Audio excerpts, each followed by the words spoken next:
আসসালামু আলাইকুম। মরিচের গাছের সর্বোচ্চ ভালো মানের কীটনাশক খুঁজতেছেন যে আমার মরিচ গাছ যেন কুকড়ায় না যায় বা কুকড়ায় গেছে আর যেন না যায় নতুন করে, তো তাদের জন্য আজকের আমার এই ভিডিও। আমি এখানে বেশ কয়েকটা ওষুধ আলাদা আলাদা করেছি। তো এগুলো হচ্ছে আলাদা আলাদা ডোজ এবং আলাদা আলাদা সময় স্প্রে করতে হবে। তো দেখেন, এই যে দেখতে পাচ্ছেন কিট ভাইপার, এইটার সঙ্গে এই যে এইটা মাইট স্পেঞ্জার, এইটা ব্যবহার করতে হবে। এটা হচ্ছে মাকড়নাশক এবং এইটা আপনার সব ধরনের পোকা চলে।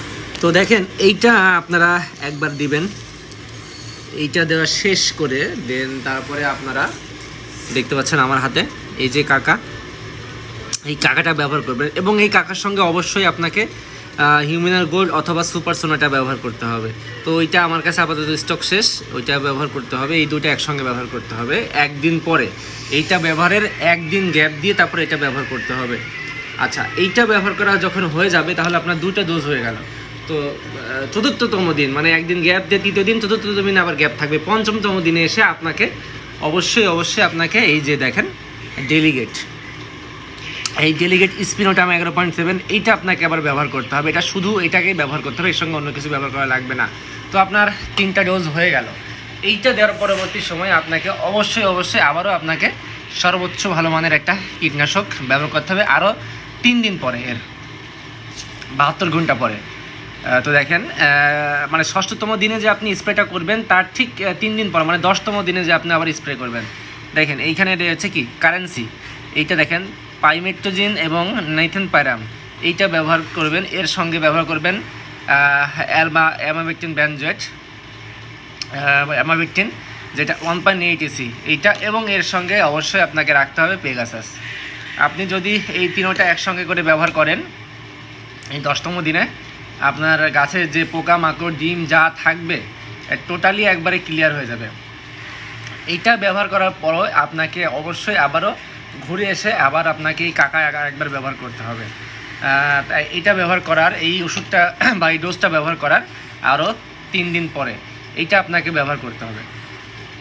এইটা যখন ব্যবহার করবেন এর সঙ্গে আবারও আপনাকে হিউম্যানার গোল্ড অথবা সুপার সোনাটা ব্যবহার করতে হবে, ঠিক আছে? তো আপনি 13তম দিনে যখন এইটা ব্যবহার করবেন ঠিক তার আবারও 3 দিন পরে 72 ঘন্টা পরে আপনাকে দেখেন এই যে দেখেন ট্যাগ ফ্লাই, এইটার মধ্যে কী আছে দেখেন পাইরোফক্সিফিন ডাইফেনথিউরান আছে এবং দিনোটিফুরান রয়েছে, এইটা আবার আপনাকে ব্যবহার করতে হবে।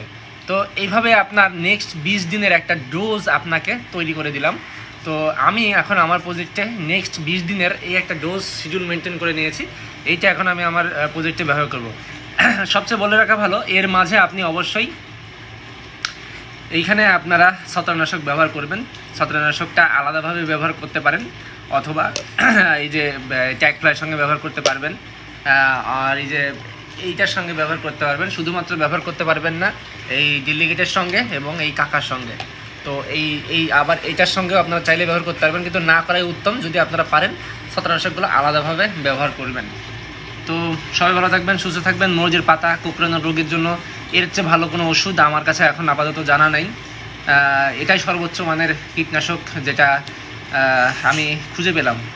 তো দেখেন এই যে গ্রুপগুলো, এগুলো কিন্তু একবারে নতুন গ্রুপ, বাংলাদেশে সচরাচর এই গ্রুপগুলো কিন্তু নাই, এইটারও গ্রুপ নাই, ডেলিগেটের গ্রুপটাও নাই, এবং এই যে এইটাও কিন্তু নাই। এটা কিন্তু খুবই দুর্দান্ত কাজ করে এই কাকা। তো দেখেন আমি আপনাদেরকে দিয়ে দিলাম একটা ডোজ, 2টা ডোজ, 3টা, 4টা, 5টা। এই 5টা দিলে আপনার গাছ সবুজ হবে, গাছ বড় হবে, বৃদ্ধি পাবে, আবার গাছের পোকামাকড় দূর হবে, সব কিছুই দূর হবে।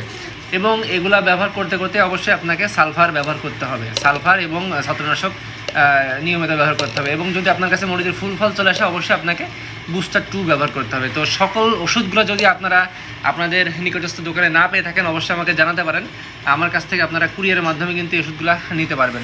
ধন্যবাদ সবাইকে, আসসালামু আলাইকুম।